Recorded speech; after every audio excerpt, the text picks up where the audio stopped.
আরবি শাবান মাসে বিশেষ একটি আমল, সেই আমলটি হলো শাবান মাসে 3টা রোজা নফল রাখার দরকার আছে।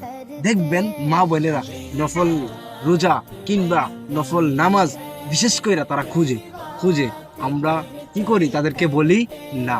তো প্রিয় বোন আমার, সেই আরবি শাবান মাসের 11 তারিখ একটা রোজা, আজকে 11 তারিখ চলে গেছে, যেহেতু ভিডিওটা দিতে পারছি না। যারা রোজা রাখছেন 11 তারিখ রাখছেন, সমস্যা নাই। যারা না রাখছেন 12 তারিখ 13 তারিখ, আর যারা 11 তারিখ রোজা রাখছেন তো তারা লাগবেন 12, 13, 14।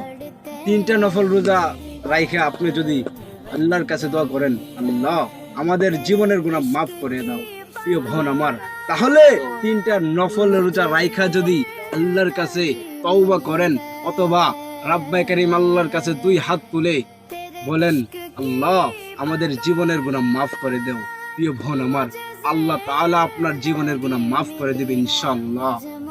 প্রিয় যুবক ভাই আমার, আপনাদেরকেও বলতেছি, আপনারা অবশ্যই নফল রোজা রাখবেন। রাইখা 2টা হাত তুলে বলবেন, রাব্বায়ে কারীম আল্লাহ আপনি আমাদের জীবনের গুনাহ মাফ করিয়া দাও। দেখবেন রাব্বায়ে কারীম আল্লাহ আপনার আমার জীবনের গুনাহ মাফ করে দিবেন ইনশাআল্লাহ।